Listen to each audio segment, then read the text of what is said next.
Alright, so there's been a bunch of controversy recently because I made Breath of the Dying in the Phase Blade, and I had a build in mind, and I finally accomplished it. Finally got it done. Just wanted to showcase this today. Very unique use case. This is to hit the 85 IAS breakpoint for the Phase Blade to get the max frames for your zeal. So I'm using Breath of the Dying, Steel Rend. So I have Steel Rend, G-Face, and Gore Rider, so I can have a high crushing blow and deadly strike, while still using Atmas Scarab as the amulet. So if I come across any physical immunes or just enemies in general, I'm going to be proccing amp damage all the time with this build, just chopping them down. Add that in addition to the fact that I have 60% crushing blow and then 30% deadly strike. I'm just hitting for a lot of damage. I'm life leeching a lot, never running out of mana. Only issue with this build is the resistances aren't the best, but aside from that, I mean, this build just destroys shit. And once the Might Merc starts getting activated and everything, it's going to be even better. And then he's got a Reaper's Toll, Gladiator Bane, so he doesn't get frozen, and then Vamp Gaze. Nothing too crazy on that end, but this is my least favorite place to be, like on the way to going over here. Once I get there, it's just gonna show. Now this is not gonna kill as fast as like Grief or something like this, but for a player's one build, I think that this is just like a really unique, very unique use case. So the thing is, I have a IAS jewel in the Storm Shield. I could put an IAS jewel in here, and even if I had a perfect Grief, I wouldn't be able to reach this particular breakpoint for the IAS frames. So that's something to keep in mind. And if I was to, I would have to sacrifice this, so I wouldn't get as much benefit out of the gauntlets. I would have to have an IAS jewel in here, IAS jewel in the shield.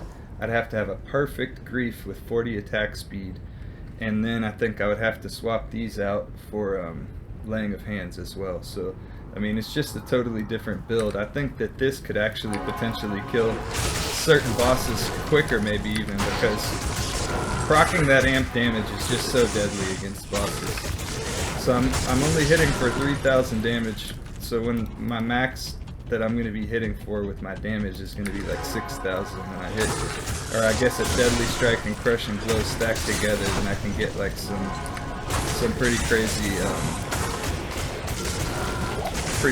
hits and stuff like that. But at the same time, it's more so about me being able to proc these certain effects and just the survivability of the build in general.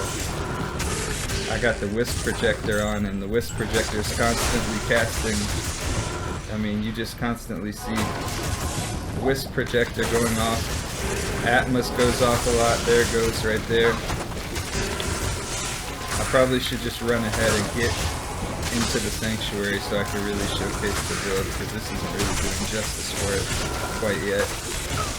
Really satisfying every time you kill a monster, for the most part, just getting that Poison Nova, even though it's really just aesthetics.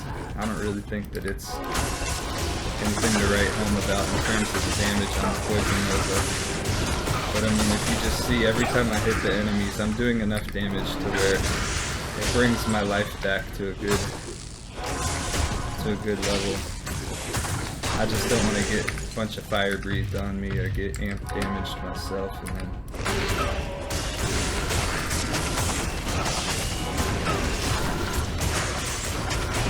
and honestly, I would like to put an IAS jewel in the helmet, because then something like Decrepify and stuff is not going to really slow me down anymore, I don't think. I think if I increase the IAS even further, then when I get decrept and stuff, it's not going to have an effect. So basically, using the Breath of the Dying in the Phase Blade basically makes it so it's almost like I have a built-in. I wasn't even worried there. You see that? Just kept talking. But it's like I have a built-in treachery built into the weapon, basically, or like I have 20 IAS off bat, better than even the best possible Grief.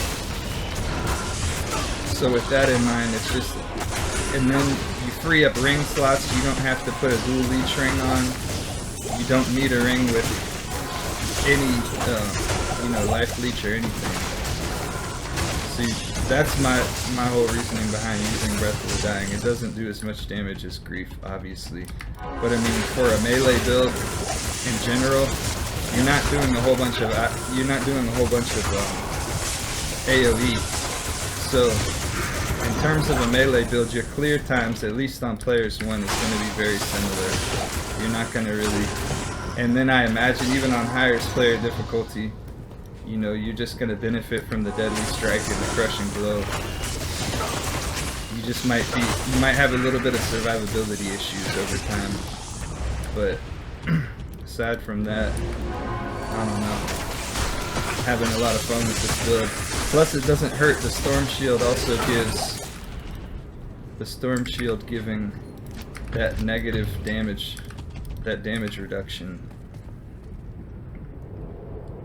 That helps out too when you get surrounded by a shit ton of monsters and stuff like that. Like Bale Waves when the final Bale Wave or something like that. You're just gonna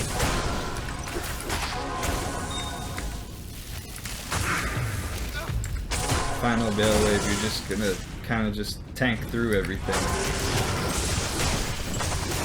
Only thing you really gotta worry about is the elemental damage, but resistances are not bad. The fire res is kind of low, but aside from that, you just got to keep attacking so that you don't get caught in the middle of a bunch of stuff at once without leeching any life. I can't carry anymore.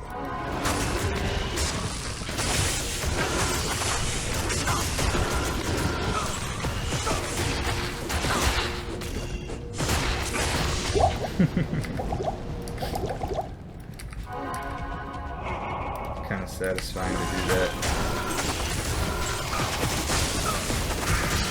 Just want to get, I'm going to try to hurry up and get Diablo done. That way I can kind of just showcase how this works against the boss. Of course you're going to have the problem that all melee characters have with the attack rating and stuff like that, but the conviction aura is going to help with that. But I can't carry any way you slice it, you're always going to have that 95% chance to hit the enemy. There's always going to be that 5% where you're missing. This is the one area, if any part kills me, it's this right here. I just have to play this part smart. See, this is where the Reaper Stolmark comes in. Let him try to tank off some of that, and then if I see him, you know, about to die, come in and help him out or whatever.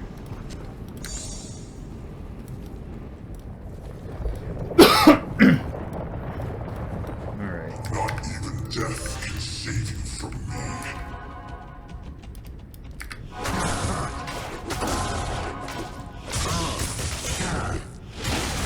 See, all that swinging and missing, that's the only problem with anything. That's a nice way to top it off. So yeah, when I do something like Travancore with this build, I try to not get in the middle of the fire too much. Or if I really wanted to, I could swap this out for some laying of hands and I'll still have the same IAS breakpoints and more survivability. I'll just have a little bit less crushing blow. But I don't know, this is the way that I like to have the build, because then I have the crushing blow to make up for the fact that I'm using Gore Riders instead of Goblin Toes. That's my whole thought with that. But yeah, let me know what you guys think of the build. Everybody have a great day, great holiday. Take it easy, have a good one. See you on the next one.